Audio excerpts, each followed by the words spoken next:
अस्सलाम वालेकुम नाजरीन, मैं हसीब अहमद हूँ। आप देख रहे हैं हसीब पॉइंट डिजिटल चैनल।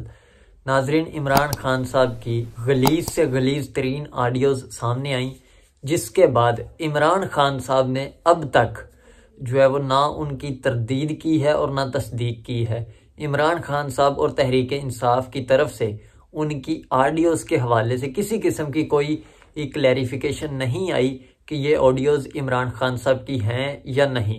इसके बरक्स वफाकी वज़ीर दाखिला राना सनाउल्लाह साहब ने आज जो है वो एक अहम इंकिशाफ किया है प्रेस टॉक में, और मीडिया से बात करते हुए उन्होंने कहा कि इमरान खान साहब की, उनसे जब सवाल किया गया कि इमरान खान साहब की ऑडियोज़ जो है वो मंजर आम पर आई हैं, वो ऑडियोज़ असली हैं या नकली हैं, तो वफाकी वज़ीर दाखिला, अब याद रखें कि वज़ीर दाखिला के अंदर जो है वो बहुत सारी फोर्सेस आती हैं।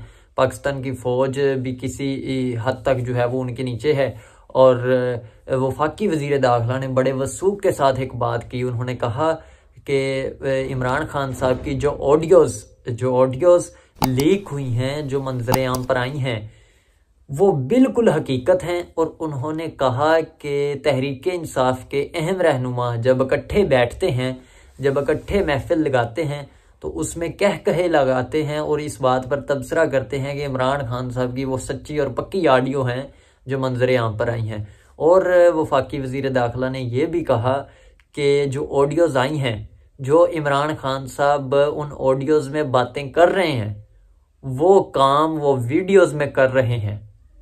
अब ये जो बात उन्होंने की है वो बहुत ही इंटरेस्टिंग बात है, क्योंकि इमरान खान साहब की ऑडियोज़ तो लीक हो चुकी हैं, लेकिन उनका ये मानना है कि इमरान खान साहब की कुछ वीडियोज़ भी हैं जो मंजर आम पर आएंगी, और जो वो काम या बातें ऑडियो में कर रहे हैं वो वीडियो में जो है वो करके दिखाएंगे अवाम को। तो ये एक अहम इल्ज़ाम है पाकिस्तान तहरीक इंसाफ के चेयरमैन इमरान खान पर वफाकी वज़ीर दाखिला राना सनाउल्लाह की तरफ से, कि उनकी कुछ वीडियोज़ भी हैं जो अवाम के सामने आएंगी और नाजेबा किस्म की वीडियो हैं। और ये जो है वो वफाकी वज़ीर दाखिला ने कहा। और जब उनसे ये सवाल किया गया कि कल तक आप कहते थे कि गवर्नर राज लगा दिया जाएगा, या फिर 12:01 पर जो है वज़ीर आला परवेज़ लाई को डी नोटिफाई कर दिया जाएगा, तो उस हवाले से कुछ बताएं। तो वफाकी वज़ीर दाखिला ने कहा कि ये गवर्नर का इख्तियार है कि उसने कहा कि वज़ीर आला जो है वो एतमाद का वोट ले। अगर वो एतमाद का वोट नहीं लेते, जैसा कि उन्होंने कल नहीं लिया, अब उन्हें दोबारा नहीं कहा जाएगा। और ये जो है वो उन्होंने कहा ये स्वादीदा अख्तियार है गवर्नर के पास कि वो किसी भी वक्त वज़ीर आला को डी नोटिफाई कर सकते हैं। हो सकता है कि वो आज ही वज़ीर आला को डी नोटिफाई कर दें, या फिर वो वज़ीर आज़म को जो है वो समरी भेज दें कि गवर्नर राज लगा दिया जाए। अगर उन्होंने कहा कि गवर्नर राज की वो समरी मूव करते हैं, तो 2 माह के लिए जो है वो गवर्नर राज लगा दिया जाएगा, और उसके बाद वो गवर्नर राज 6 माह तक एक्सटेंड भी हो सकता है। ये जो है वो अहम पेशरफ्त वफाकी वज़ीर दाखिला ने इंकिशाफ किया कि जो है वो पंजाब में अब जो है वो वज़ीर आला नहीं रहे परवेज़ लाई, और हो सकता है कि आज ही उन्हें डी नोटिफाई कर दिया जाए। लेकिन अब तक जो है वो अभी तक वज़ीर आला परवेज़ लाई हैं, और उन्हें किसी किस्म का डी नोटिफाई का नोटिफिकेशन नहीं जारी किया गया। और परवेज़ लाई साहब कहते हैं कि एक इजलास चल रहा है, तो ये गवर्नर हमें नहीं कह सकते कि आप एतमाद का वोट लें। अब मसला क्या है? मसला तो ये है कि परवेज़ लाई साहब जो है वो उनके लिए किसी किस्म का कोई मुश्किल काम नहीं था कि वो जो है वो, अगर उन्हें गवर्नर ने कह भी दिया कि आप जो है वो एतमाद का वोट लें, तो वो कहते ठीक है, आएँ एतमाद का वोट लेता हूँ। लेकिन उनको पता है, परवेज़ लाई साहब को भी और इमरान खान साहब को भी, कि जब से इमरान खान साहब ने ये शोशा छोड़ा है कि मैं असम्बलियाँ तोड़ दूंगा, तो इसी पंजाब असम्बली के बहुत सारे MPs और खुद काफ लीग इस बात पर रजामंद नहीं है कि असम्बलियाँ तोड़ी जाएं। और इस बात का खदशा भी है वज़ीर आला को और इमरान खान को कि अगर एतमाद का वोट लिया जाता है तो हमें एतमाद का वोट ही नहीं मिलेगा। तो ये किसी हद तक जो है वो इन्हें यकीन है, इसलिए ये एतमाद का वोट नहीं ले रहे। नहीं तो ये किसी किस्म का मुश्किल काम ही नहीं है, क्योंकि जब इजलास चल रहा है तो अवाम तो पूरी है, MPs इनके जो साथ हैं वो तो पूरे आते हैं, तो उनसे एतमाद का वोट ले लें, मसला ही कोई नहीं। लेकिन इनको पता है कि जब से असम्बलियां हमने कहा है कि तोड़ देंगे, ये जो साथ बैठ के परवेज लाई साहब ने ऐलान किया है, तब से जो है वो इनके साथ वो एतमाद के वोट पूरे नहीं रहे, इसलिए ये एतमाद का वोट नहीं ले रहे। और एक अहम खबर ये भी है कि वफाकी वज़ीर दाखिला से ये सवाल भी किया गया कि आप क्या कहते हैं इस पर कि जो है वो स्पीकर ने सबतैन खान, पंजाब असम्बली के जो स्पीकर हैं सबतैन खान, उन्होंने एक लेटर लिखा है सदर को कि गवर्नर को हटा दिया जाए। आप इस पर क्या कहते हैं? तो वफाकी वज़ीर दाखिला ने कहा कि सदर जो है, जो प्रेसिडेंट है, वो तो अपने नाक पर बैठी मक्खी जो है वो नहीं खुद उड़ा सकता जब तक उसे वज़ीर आज़म ना कहे। तो ये किसी तौर भी उन्होंने कहा कि प्रेसिडेंट के पास इस किस्म का कोई इख्तियार ही नहीं है कि वो गवर्नर को हटा दे। तो उन्होंने कहा ये तो किसी किस्म की कोई बात नहीं है कि गवर्नर को किसी तरह से हटाया जा सकता है, बल्कि गवर्नर जब चाहे गवर्नर राज भी लगा सकता है पंजाब में, जब चाहे जो है वज़ीर आला को फारग भी कर सकता है। तो ये उन्होंने अहम पेशरफ सामने रखी। और इसके अलावा इमरान खान साहब को गिरफ्तार करने की जो है वो तैयारियां मुकम्मल की जा रही हैं और उनको गिरफ्तार कर लिया जाएगा। ये बात मैं नहीं बल्कि एक पाकिस्तान के नामवर सहाफ़ी और नामवर एंकर पर्सन हामिद मीर साहब ने अपने एक वीडियो में कहा है कि इमरान खान साहब के साथ ये जो घड़ियों वाले मामले थे, ये जो तोशा खाने वाले मामले थे, ये जो चीज़ें थी कि उनके ऊपर ये घड़ी निकल आई, उनकी बीवी ने ये करप्शन कर ली, उनकी बीवी ने वो करप्शन कर ली, ये बातें उन्होंने कहा कि बहुत पीछे रह गई हैं।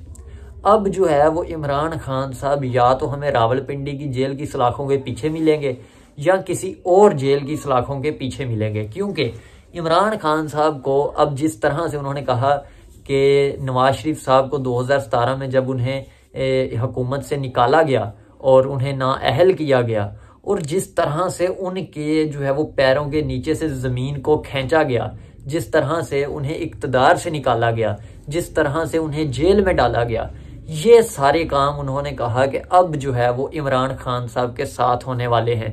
उन्होंने कहा कि जिस तरह से नवाज शरीफ को सिस्टम से आउट करने की कोशिश की गई, अब बिल्कुल उसी तरह से इमरान खान साहब के लिए ज़मीन तंग की जा रही है। और इमरान खान साहब को भी इस चीज़ का इल्म है कि अब वो बातें नहीं रही कि वो जो है वो अब बैठकर किसी अदारे को ललकारेंगे या इलेक्शन कमीशन को जो है वो आवाज़ें लगाएंगे या जो है वो एस्टेब्लिशमेंट को आवाज़ें लगाएंगे कि जी मेरे साथ आकर खड़े हो जाएं, जिस तरह से वो पहले कहते थे। क्योंकि एस्टेब्लिशमेंट में अब एक नया जो है वो रोल मॉडल आ गया है जनरल आसिम मुनीर साहब की सूरत में, जो कि जनरल आसिम मुनीर साहब आइन और कानून से बाहर एक काम भी नहीं करने वाले। और यही जनरल आसिम मुनीर साहब हैं जिनके खिलाफ इमरान खान साहब रहे हैं जब ये हुकूमत में थे। इन्होंने उन्हें DGISI के ओहदे से भी निकाला, इसलिए कि वो जो है वो हक के साथ खड़े थे, जो सच था वो काम करते थे, आइन और कानून से बाहर नहीं जाते थे। इमरान खान साहब उन्हें कहते थे कि आइन और कानून से बाहर जाकर मेरा साथ दो, और वो नहीं जाते थे। और ये जो सिस्टम को आवाज़ें देने वाले काम इमरान खान साहब जनरल बाजवा की जब वो आर्मी चीफ थे तब तक जो है वो जब उनके आवाज़ें मारते थे, अब वो जो है वो इनको पता है कि मैं आवाज़ें लगाऊं उनको या ना लगाऊं, मुझे इलेक्शंस नहीं मिलने। और इन्हें इस बात का भी पता है कि अब जो है जब से इन्होंने कहा है कि पंजाब की असम्बली तोड़ दूंगा, तब से जो है वो सारी हुक्मरान जमात बशमोल जरदारी साहब, नवाज शरीफ साहब, शहबाज शरीफ साहब, सारे इकट्ठे होकर लगे हुए हैं कि किसी तरह से पंजाब असम्बली का जो है वो तख्ता उल्टा जाए। और उस पर हुक्मरान इतिहाद भी आपस में जो है वो गुत्थम गुत्था है कि जो है वो कौन वज़ीर आला बनेगा। अब एक तरफ जो है वो जरदारी साहब कह रहे हैं, जो है वो हसन मुर्तज़ा साहब का नाम सामने दे रहे हैं कि जी अगर वज़ीर आला का उम्मीदवार होगा पंजाब में तो पीपल्स पार्टी से होगा। चौधरी शुजात साहब का वज़न भी जो है वो जरदारी साहब के पलड़े में है। लेकिन दूसरी तरफ वफाकी वज़ीर दाखिला राना सनाउल्लाह साहब कह रहे हैं कि अगर वज़ीर आला का उम्मीदवार होगा तो वो जो है वो हमजा शहबाज होगा। तीसरी तरफ जरदारी साहब खुद ये बयान दे रहे हैं कि मैं बिलावल और वज़ीर आला जो है वो साबिक वज़ीर आला हमजा शहबाज में किसी किस्म का कोई फ़र्क नहीं देखता। तो ये सारी जो बातें हैं ये सामने आ रही हैं और साफ पता चलता है कि वज़ीर आला, पंजाब के वज़ीर आला, वज़ारत आला को लेकर जो है वो हुक्मरान जमात भी जो है वो आपस में एक दूसरे की तरफ देख रही है कि किसी तरह से हमारा वज़ीर आला जो है वो बन जाए। तो अहम पेशरफ्त होगी आज जुमेरात है और कल जुम्मा है। कल जुम्मे के रोज़ इमरान खान साहब ने ऐलान किया हुआ है कि 23 दिसंबर को मैं असम्बलियाँ तहलील कर दूंगा। और दूसरी तरफ ये जो हुक्मरान जमात है, इनका जो गवर्नर है पंजाब का बलीगुर रहमान साहब, उनके पास दो अख्तियार थे, या तो वो वज़ीर आला को डी नोटिफाई कर देते, या फिर जो है वो ये समरी मूव करेंगे कल को गवर्नर साहब को। जिस तरह से इमरान खान साहब ने बतौर वज़ीर आज़म कौमी असम्बली जब तोड़ी थी तो उन्होंने समरी मूव की थी सदर आरफ अलवी को, और सदर आरफ अलवी ने मंजूरी दी, जिसके बाद जो है वो असम्बली टूटी थी। लेकिन बाद में सुप्रीम कोर्ट की तरफ से उसी असम्बली को दोबारा बहाल कर दिया गया। लेकिन इसी तरह से कल जो है वो पंजाब असम्बली में वजारत वज़ीर आला जो है वो परवेज़ लाई साहब वो समरी मूव करेंगे गवर्नर को। तो हत्तल अमकान यही है कि गवर्नर उस समरी को एक्सेप्ट नहीं करेगा और वो कहेगा कि मेरे कहने पर आपने एतमाद का वोट नहीं लिया, इसलिए आपको डी नोटिफाई किया जाता है। हो सकता है आज उन्हें डी नोटिफाई ना किया जाए, बल्कि कल जुम्मे के रोज़ जब यह समरी मूव हो तो तब उन्हें जो है वो डी नोटिफाई कर दिया जाए। तो ये अहम पेशरफ्त थी जो आपके साथ शेयर की। तमाम दोस्त चैनल को सब्सक्राइब करें और शेयर करें। शुक्रिया।